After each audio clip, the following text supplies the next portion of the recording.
So now, who's had a bad week, Dominic?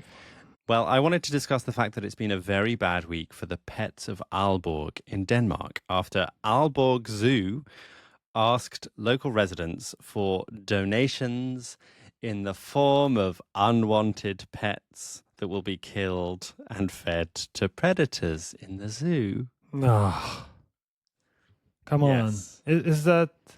Is this a really true story? Yeah, honestly, when I first read it, I thought, oh, is it April? Is this an April Fool's joke? It's not. Aalborg Zoo really accepts donations of pets to feed some of the zoo animals. They've apparently done this for a while, but it's getting our attention now because last week the zoo launched a social media campaign to remind people that they run this scheme. The PR department might be regretting posting about the scheme, seeing as it's received quite a lot of fury online and internationally.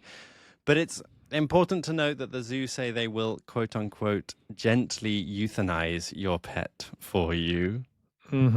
So this is to you a lighter, nice holiday story to me. Congratulations. Good point. Yeah, great taste. Okay, so... Well, where do I start with this? What kind of pets do they want?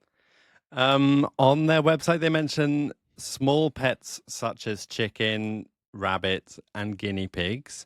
Guinea pigs. They don't accept cats and dogs, and they only want healthy small pets because otherwise they won't make for healthy food. You can drop them off on a weekday between 10 o'clock and 1 o'clock, alive in a box that they won't return to you. You can submit a maximum of 4 animals at a time. You don't get any payment for your pet, but you do get a tax deduction of 100 Danish kroner per animal donated if you give them your social security number.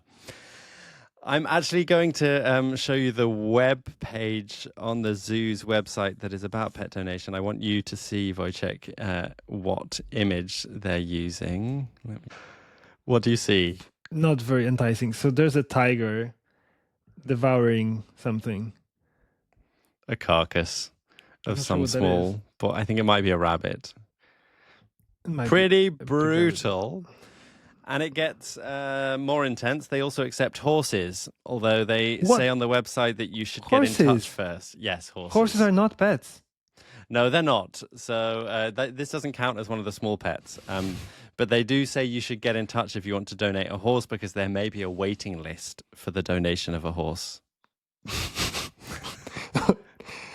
Okay. Are these animals donations a normal thing for a zoo to ask? Yeah, that's a good question. I think it's honestly quite unusual for a zoo to target pet owners, but they justify it by pointing out that small animals play an important part in the diet of the zoo's predators, especially the European lynx, which needs whole prey to eat.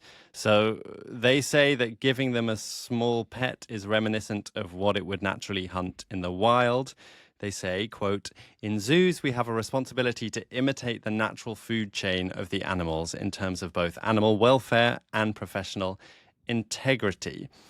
And yet, in a way, I can kind of follow that logic. Yeah, but it still does seem quite brutal to me. Yeah, it is brutal, I think, and intense. But isn't it just bringing into focus what it means to keep carnivorous predators like a European lynx and tigers in captivity outside of their natural habitat? The reaction online to these posts on social media has been pretty fiery, as you'd probably expect. The zoo has actually closed the comment section on the Instagram post because of, quote, hateful and malicious rhetoric. But the comments are still up on Facebook, and people describe this scheme as perverse, degrading, and unacceptable. But also, some commenters do jump to the zoo's defense, saying that this seems to be a well-organized scheme. I think people feel most squeamish about this because it's about pets. But that does beg the question, why do we feel more squeamish about feeding these carnivores pets as opposed to other meat? These animals have to eat meat. And yeah, I guess there's an argument to be made that feeding them unwanted pets is, in fact, more sustainable than farming animals, often in terrible conditions, specifically for them to be slaughtered and used as animal feed. Don't cancel me. I did, however, read a quote from Clifford Warwick, a UK-based consultant biologist and medical scientist in The Guardian.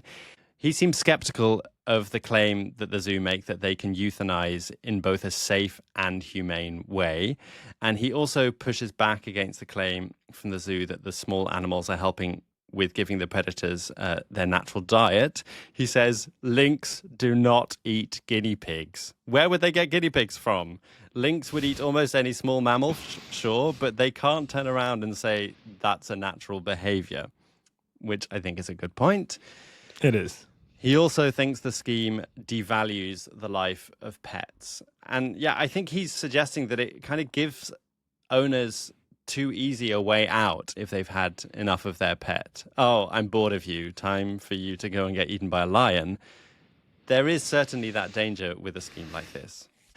But I mean, yeah, as you say, at least it gets us thinking about the fact that the meat the animals eat is other animals.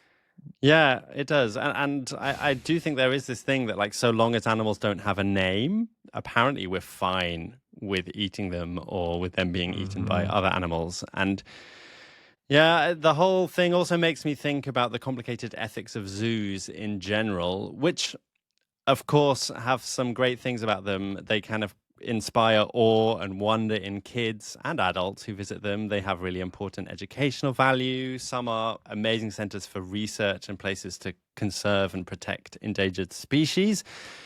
But there are also ethical questions about keeping animals in captivity outside of their natural habitats. And sometimes the conditions are really just not good enough. Yeah, fully agree with that. My kids love zoos. I'm always like suspicious of what's going on behind the curtains. Do we know actually how many pets get donated to Aalborg Zoo? Yeah, I haven't been able to fact check this, but I saw a figure in the Danish newspaper Dagens DK that said that this year alone they'd received 137 rabbits, 53 chicken, and 18 guinea pigs. 137 rabbits. Don't get your killer rabbit, apparently. No. Okay, this is quite a lot. Yeah, I guess it is. And this is actually not the only animal killing controversy in a European zoo from the past few weeks. Did you see this story from Nuremberg Zoo, where they culled 12 healthy guinea baboons? Yeah, exactly. Jesus Christ, yeah. They dismembered some of them and fed their body parts to predators. This was apparently due to overcrowding in the baboon sanctuary. The reaction to this has been even more intense than the Danish call for pets to be donated. In Nuremberg, there have been protests at the zoo from animal rights activists, and there's actually a legal complaint against the zoo from animal rights organizations. The zoo says it was a quote, legitimate last resort to preserve the population.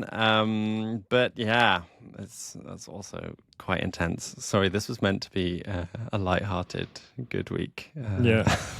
Anyway, that's all the zoo news I have for you today. I think it's been a bad week for the pets of Aalborg and for the baboons of Nuremberg.